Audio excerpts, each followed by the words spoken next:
Thanks again. It was my pleasure. Listen, I'd invite you in for a nightcap, but my mother's in there sleeping. Too bad. Good night.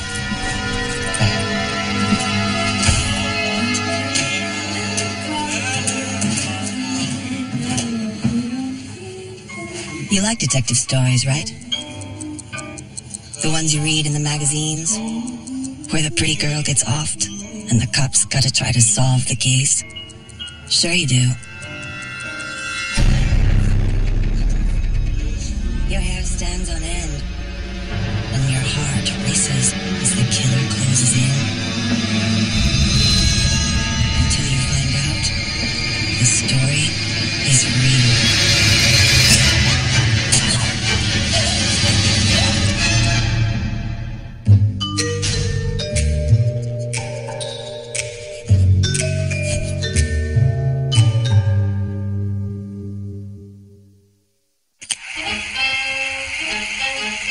1937 in New York. Times were tough, but even in the midst of the Great Depression, there was still nothing like spring to give even the gloomiest naysayers a pep in their step. It was Easter Sunday. Bonnets, chicks, chocolate eggs, all the usual stuff, which is what made the discovery at the Gedeon apartment so awful.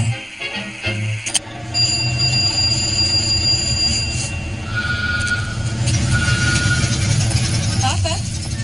Hello, dear. Good to see you. On Easter Sunday in 1937, Ethel Kudner and her husband Joe arrive at her mother's apartment in Beekman Place on the east side of Manhattan. They're not answering. Oh, okay. And her father, Joseph Gedeon, is already there. Joseph Gedeon was separated from his wife, thought they were going to have dinner as a family. You see? The door's open. Mom?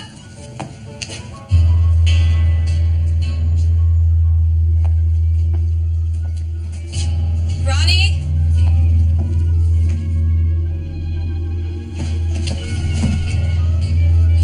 Ma?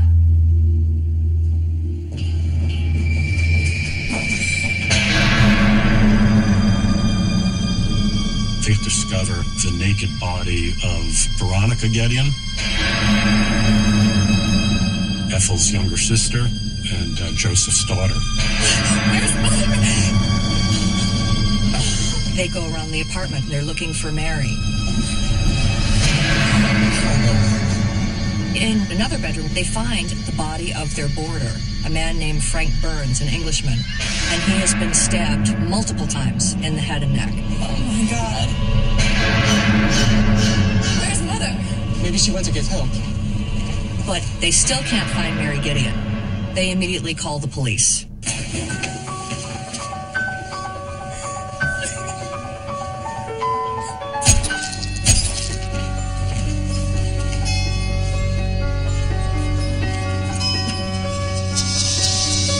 The police look around and notice that there's something underneath the bed.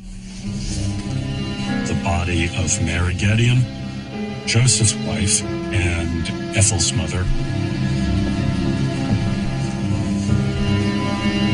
We found another body. That's Mary.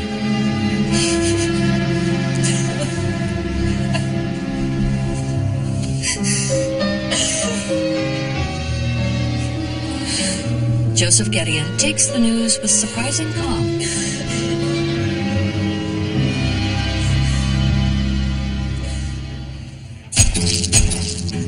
A triple murder on Easter morning.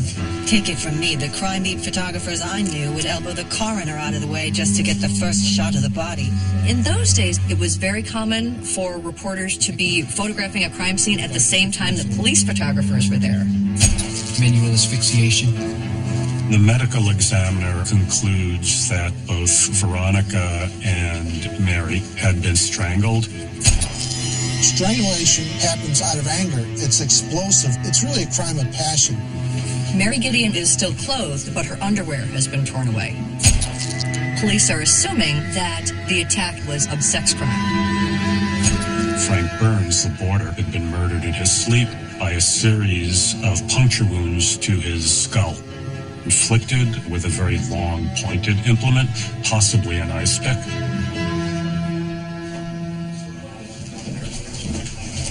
Anything? No, it's clean. He just walked in.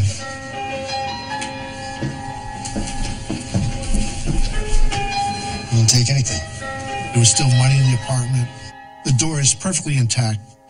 Right away, these things lead detectives to believe that the perpetrator was somebody that the victims knew. Look very carefully. If anything was taken, it will help us figure out who did this.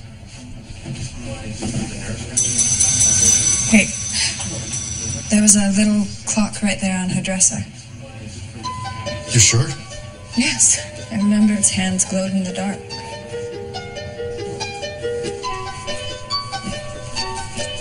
Is this your sister? Yes. She was a model.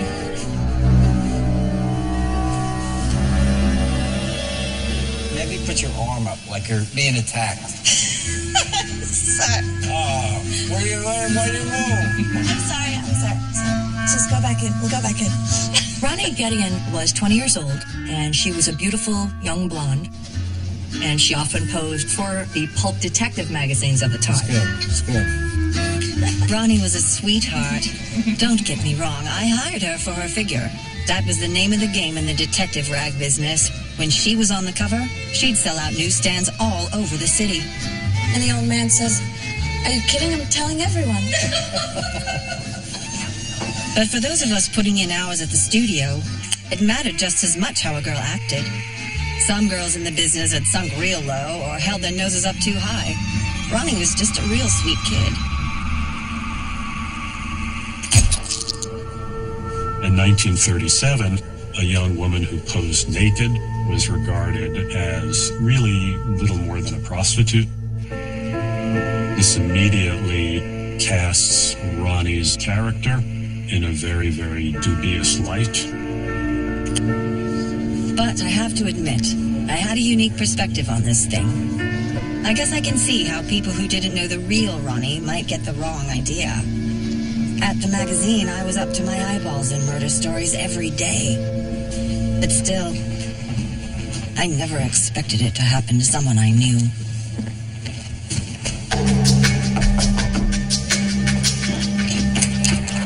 We'd like to ask you a few questions, please.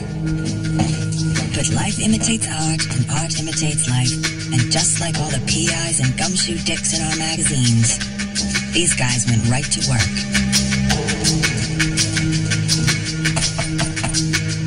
I heard a scuffle coming from upstairs. About what time was it? 11 p.m.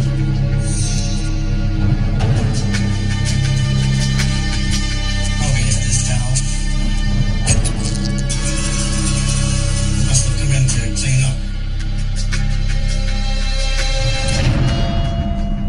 As luck would have it, they find Veronica's diary. What do you got? Be something. See these two B's? Here. And another. Here. They see entries about a person with just the initial B. It's clear that Ronnie has been romantically involved with this person. But here, it says, I'm afraid of B. Right away, that piques their interest.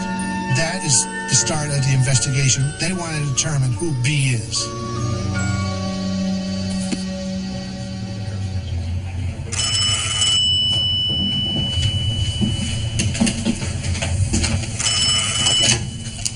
Hello? Hello, good evening. Is Veronica there, please? With whom am I speaking? Stephen Butter? Stephen Butter? Yes, sir. The initial in the diary is B. This guy's last name starts with a B. They want to talk to him. When was the last time you saw Veronica? Last night.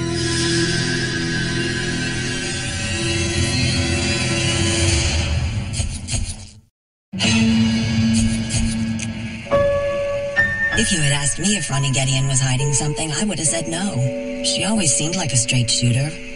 But a secret diary with a mysterious villain referred to only by the initial B? I had to hand it to her. She knew how to keep him reading, that's for sure. Right up until the very end. I met her through my friend Lincoln. He's out of town.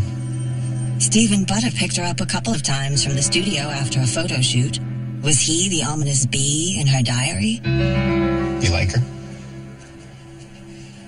What do you mean? Just that. Yeah, she's great. Really nice, friendly.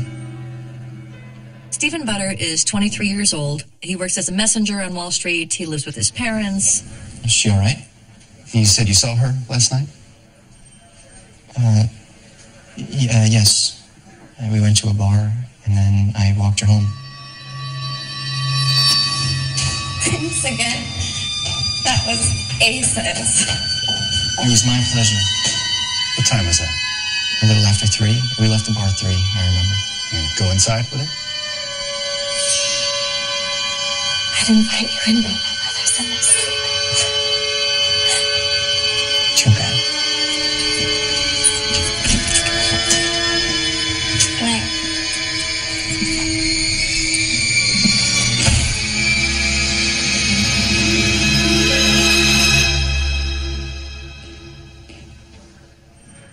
Is she okay?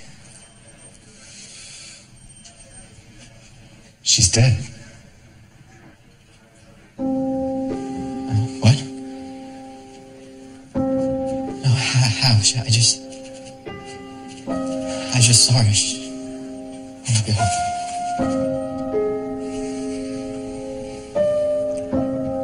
In 1937, the detectives, they go on gut instinct. And their gut tells them that he's innocent.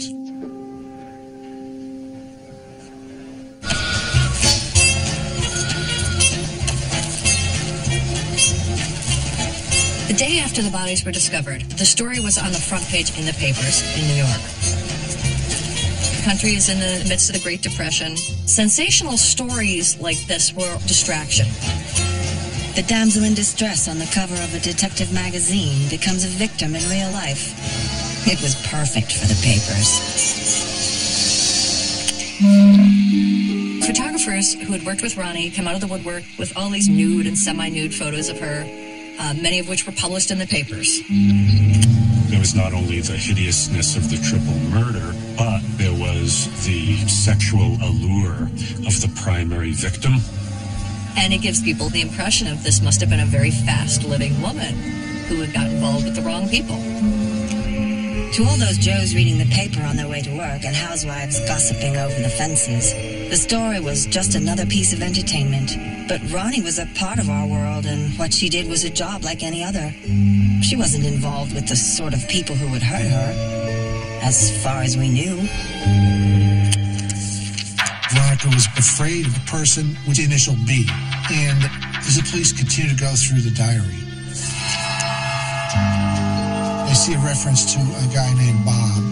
It turns out Veronica was married at 16 to this guy, Bobby Flowers. Thanks a lot. Thank you. Appreciate it.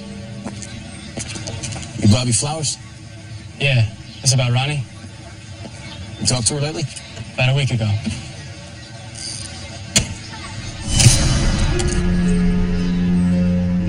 You had a falling out? No. Why? Why'd she say she was afraid of you? Come on. We had a couple of rows over the years, but things are pretty good. We were just too young. He says that the marriage was annulled and that they were still good friends. Where were you? Saturday night. He says he was selling hot dogs at an armory. You can ask my boss, ask my customers. She was a good girl. She wasn't like what all the papers are making her out to be. Okay, Bobby. The police check out his alibi, and they pretty much rule him out as a suspect. Veronica Gideon was an honest girl. She was not cheap. Our editor had had enough. Headline after headline painted Ronnie as a loose, fast-living girl. Sure, she was no goody two-shoes, but she wasn't the whore of Babylon either. She had the intelligence to succeed in any of these calls. the editor of Inside Detective Magazine, publishes a very impassioned editorial explaining that Ronnie had taken on these jobs in order to make a living, but that there was nothing questionable about her behavior. While we were doing our best to clean up Ronnie's reputation in the papers, the police were cooling on the jealous lover angle and starting to look closer to home. Gentlemen, what can I do for you? Detectives think back to how the father reacted when they first spoke to him. We just wanted to ask you a couple questions. Sure. They think it odd that he didn't show much emotion. Go ahead. But I have to keep working. This whole thing has got me behind. I've got customers. You know.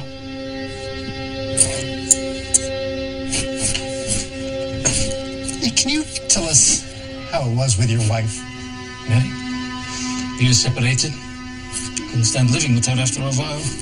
She was an ignorant woman. The way she was raising those girls. What do you mean? You've seen it yourself, Detective. Ronnie would take her clothes off for anyone. She was a tease.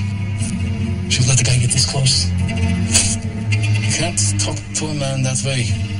I told Mary about this thousands of times. She just kept getting in the damn way. She should have known that something like this would happen.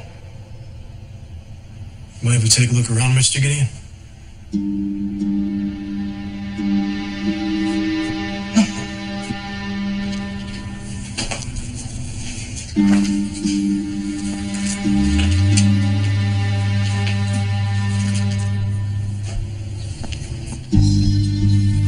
You like to look at naked girls, Mr. Gideon?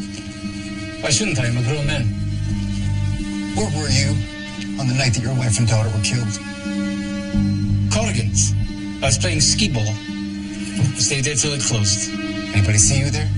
Talk to Cal. He was there all night. Excuse me.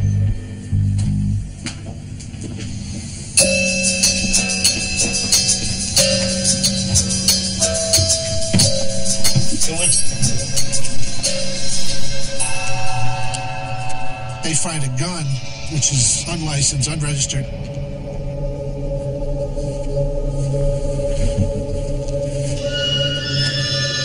Hey. Look at this.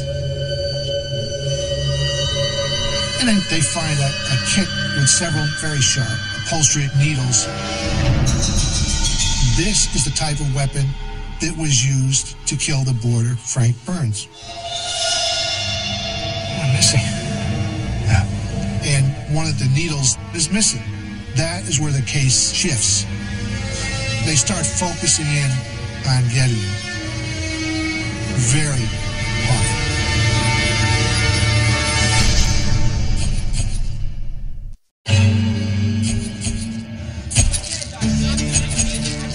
So the cops liked the angry father angle.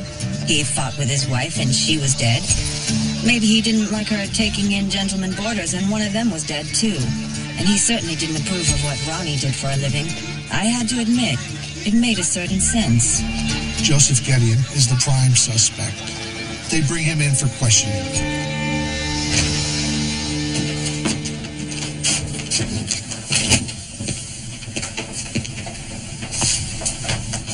The autopsy results show that there's no evidence of sexual assault, but the medical examiner deduces from the contents of Mary's stomach that she was murdered between 10 p.m. and midnight. Okay.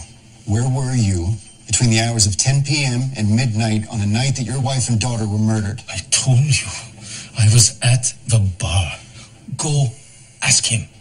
Cal. We did. He said that he saw you there that night, but not between those hours. He's lying. Did you leave? No, I was there. Maybe you got drunk. Went to pay a visit to the family.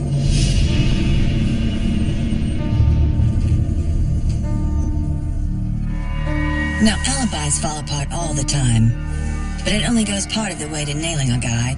The brass ring is getting the story straight from the horse's mouth. The absence of a murder weapon, unfortunately, is not evidence of a murder weapon. So they need a confession. Did you love your wife? She didn't know how to raise her children. That doesn't mean I would kill her. I told you before, women try to dominate men. Men shouldn't let them. If you don't control them, they start taking advantage of you. So you had to draw the line somewhere, right?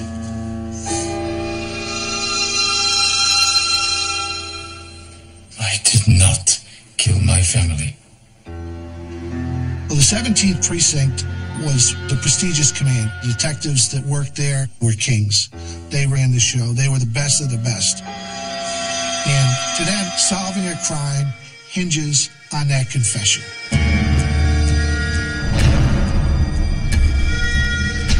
So there's a lot of people coming in and taking cracks at Gedeon. He's kept awake for hours. He's deprived of food. But despite all their efforts, they cannot get him to crack. So they decide to turn up the heat. This was the era of the third degree.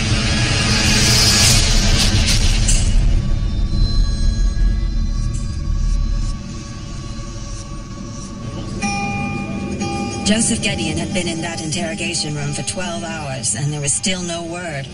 If they hadn't broken him yet, they started to think maybe there was nothing to break. Now, maybe it was his keen sense of justice, or maybe it was all those years sitting at his desk reading about crime solving and never getting involved. Either way, our editor had a hunch, and he played it. The editor of True Detective magazine believes Gedeon is being railroaded. Yep. Do you mind if I ask you a few questions? So he sends one of his writers to the building where Joseph Gedeon lived to really check out his alibi.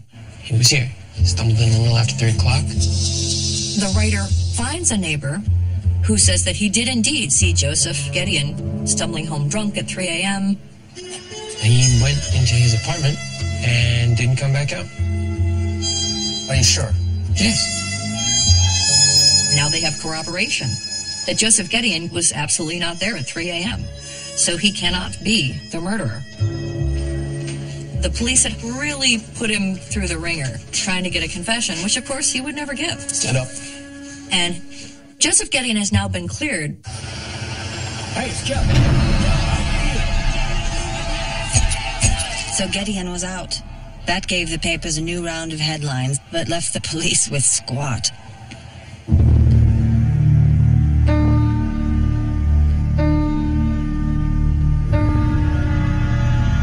If the cops only knew how close the killer really was.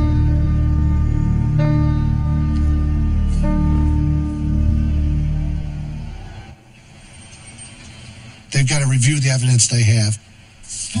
And the one thing that they have still is the diary. If they'd asked me, I would have told them it's never that easy. The answer isn't just going to be sitting there all written out. Now, look at this. Here. Still talking about Bob. Well, it's a good thing they didn't ask me, because Ronnie's little book still had more secrets to disclose. Bob is obsessed with Ethel. Now, here's the thing. Detectives had assumed that Bob, mentioned in Ronnie's diary, was Bobby Flowers, but this Bob had a thing for Ronnie's sister Ethel, and that made them think twice. I think there were 2 Bobs. Flowers and someone else. Someone scarier.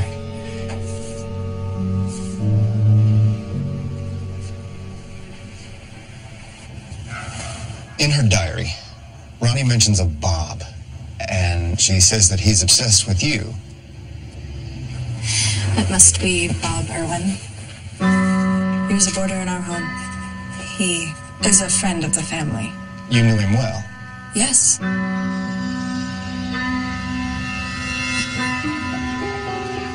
He lived with us. We all knew him. And did he and Ronnie ever date? No, nothing like that. he was kind of indifferent to her.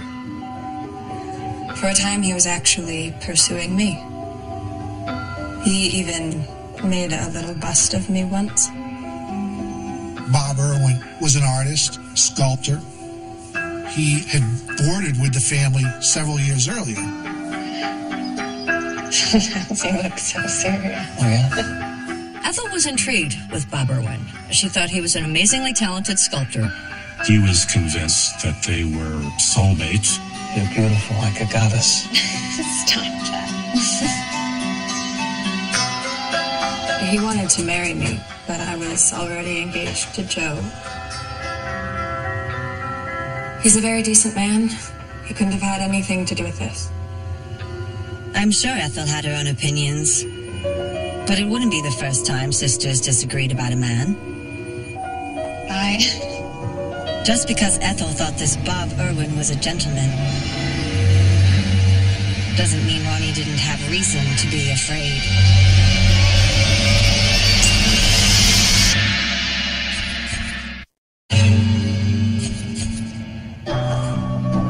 After Ethel and Ronnie's father left, Mrs. Gedeon took on a lot of boarders. I vaguely remember Ronnie mentioning the name Bob Irwin, but I couldn't swear to it. According to Ronnie's sister Ethel, she wouldn't have had much reason to mention him. Bob never gave Ronnie the time of day. He only had eyes for Ethel.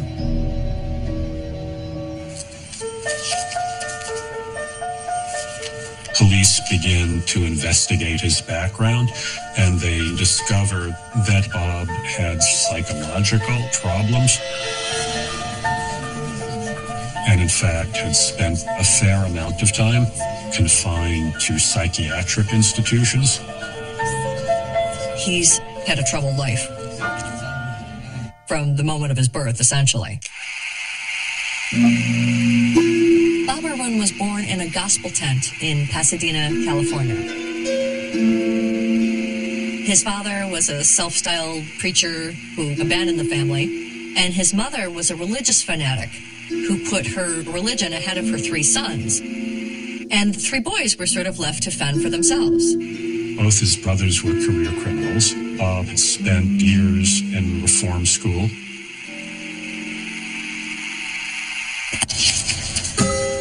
Bob took his sculpting very seriously. That's it. That's it. Thank you. He had gone to study with some noted artists, some of whom took Bob under their wings and tried to help nurture his talent. I've worked with plenty of artists, and you can bet I dated a few of them too. And a guy like that can make you feel like you hung the moon until their muse strikes. Then you might as well be invisible. You know how it is, that thing that makes them genius also makes them crazy. He was sometimes seized by these periodic outbursts of rage. He was fired again and again by getting so irritated with something that somebody else did in his immediate environment. They ended up getting into a physical altercation with them. He also had philosophies that were as important to him, if not more important than the sculpting. One in particular he called visualization. He believed that if he could conjure up in his mind a perfect image, he could create these sculptures purely by mental power. Looks so beautiful. It means the world to me. But he had become convinced that his sex drive was channeling energy away from this great achievement.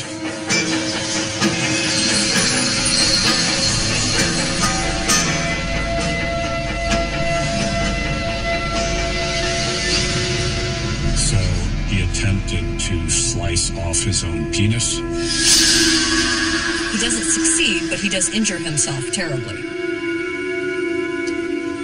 All this information convinces the police that he is the man. We have a new prime suspect. His name is Robert Irwin.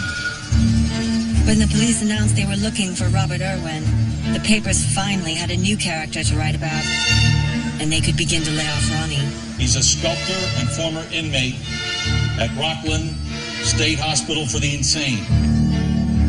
We believe Robert Irwin is still in the city. We believe he is hiding out somewhere. If any member of the public or the press sees Robert Irwin. A lot of the things we would use today to track people, credit card purchases, tolls, they didn't exist in 1937. I have ordered a citywide search. He won't get far.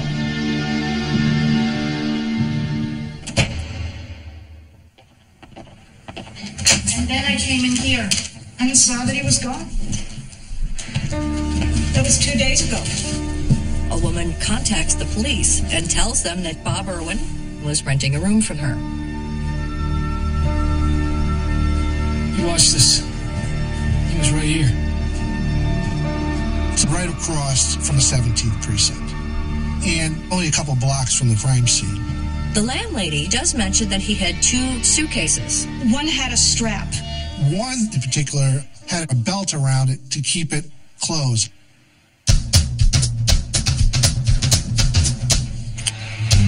New York City in the 30s was just as crowded and bustling as it is now. And Bob Irwin was no Clark Gable.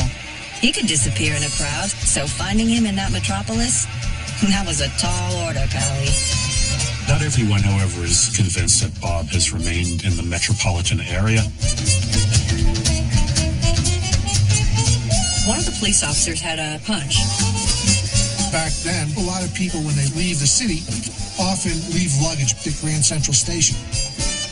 He theorized that maybe Irwin has left, and he's left his luggage behind.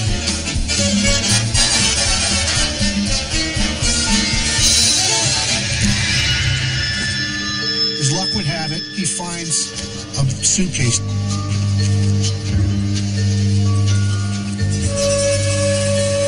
And they find the alarm clock missing from the Gettyan apartment. Physical evidence that actually links Bob Irwin to the murders. But it's pretty obvious he's left town. They put out an alarm across 8 states, other jurisdictions that he may turn up in. They have no success. 3 months passed without any trace of Robert Irwin. We knew the son of a bitch had to be out there. Someone, somewhere, sees him every day. They just don't know it yet. What we needed was something to help the police get the word out. And then we thought, hey, wait a minute. Maybe we were that something. The editor of Inside Detective decides to run a story on the front cover along with a photograph of Bob Irwin and a reward offering $1,000. About $20,000 today's dollars, so quite a significant sum at the height of the Great Depression. This magazine goes across the nation. It really has further reach than the police department.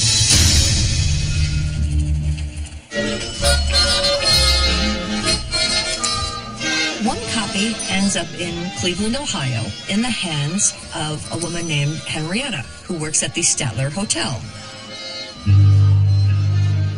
Henrietta can't believe her eyes.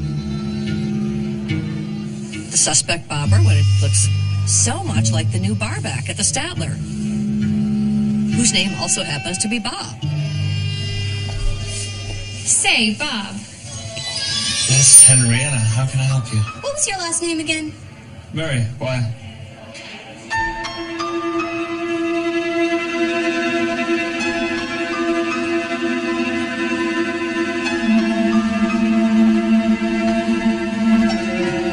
Henrietta knows that something's definitely up by his reaction, so she immediately calls the police. But true to form, by the time they arrived, Robert Irwin was in the wind. And this time, if he wanted to stay lost forever, he probably could have. Hello, is this the Chicago Examiner? Turns out, Bob had other plans. Robert Irwin wants to give himself up.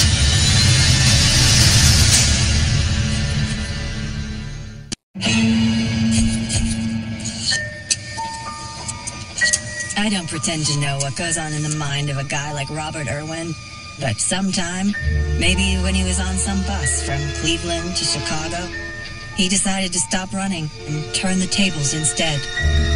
Robert Irwin wants to give himself up. He calls the editor of the Chicago Herald and Examiner. No, this is not a prank. He decides he might as well somehow profit from this. That'll do. I'll see you then. So, in exchange for an exclusive confession, he wants $5,000, a white linen suit, and a Panama hat. So the editors of the newspaper actually take Bob Irwin to a hotel. It was not uncommon for William Randolph Hearst, the great, powerful newspaper magnate of the era, to pay money to murderers for their confessions. Boy, was I hungry. Well, if you're ready now, we'd love to hear your story. But there had never before been a case in which the newspaper kept this confessed criminal from the police. I suppose it all started with a girl, Ethel Gideon.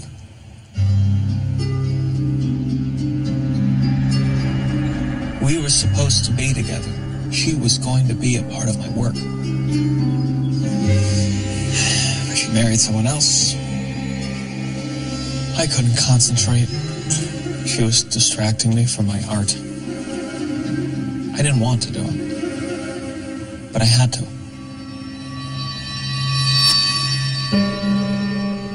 She was the only one I wanted. I didn't plan on killing anyone else. He wants to kill Ethel, but he doesn't want to destroy her beauty. He decides he's going to just stab her in the back of the neck.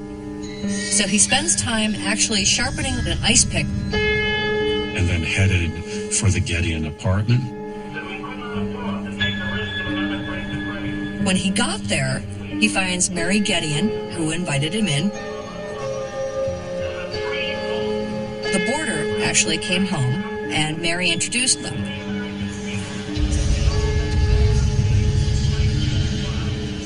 He kept asking, when is Ethel coming home? And Mary kept insisting Ethel was not living there anymore.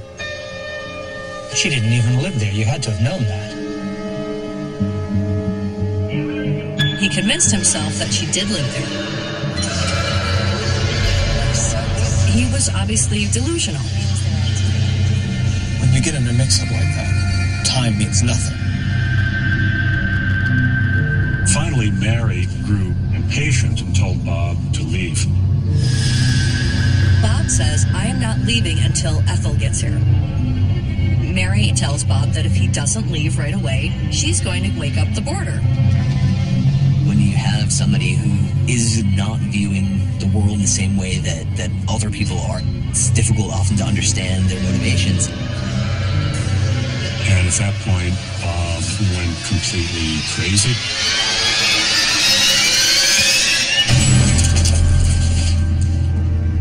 Bob pounces on Mary and starts choking her. All this time, the damn Englishman was in the next room, but 10 feet away.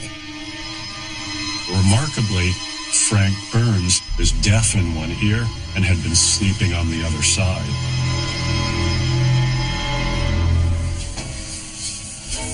Bob is still determined that he's going to wait for Ethel, but it occurs to him that Ronnie might come home first. And he didn't want to kill Ronnie. So he's read somewhere that a bar of soap can be used as a billy club. If Ronnie comes home first, he's going to knock her out and tie her up. Good night.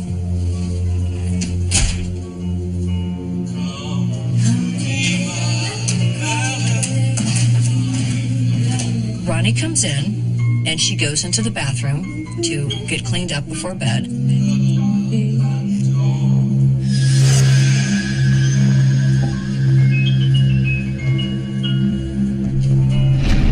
I wasn't going to kill her.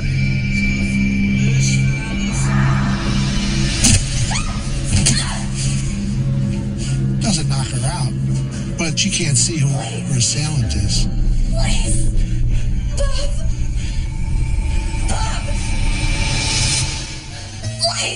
Somehow she knew. I just didn't have a choice.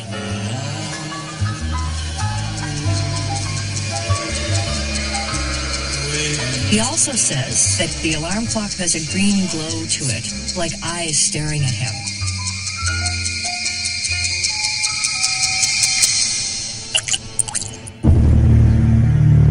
The sun came up, and it occurs to him that the boarder has seen him, so he stabs him 11 times in the head and neck. Then he leaves the apartment, and 3 dead bodies behind. I'm certainly sorry I killed all 3 of them. I was only after one, and that was Ethel. The confession is published. Bob Irwin is turned over to the NYPD and returned to New York. And he's a celebrity of sorts. He has pictures all over the paper. Bob Irwin is sentenced to life in prison. However, the psychiatry staff find that he is very mentally ill, and Bob Irwin is transferred to a psychiatric facility. He spent the remainder of his life institutionalized. So that was it. Ronnie and Mary Gideon and Frank Burns, all just innocent victims in some nutcase's delusional quest. No meaning, no moral, nothing but a damn shame. But then someone like me comes in to paint the girls prettier, make the murder bloodier, and turn the tragedy into something thrilling with a lesson for the readers. You know. Give the people what they want. One hell of a story.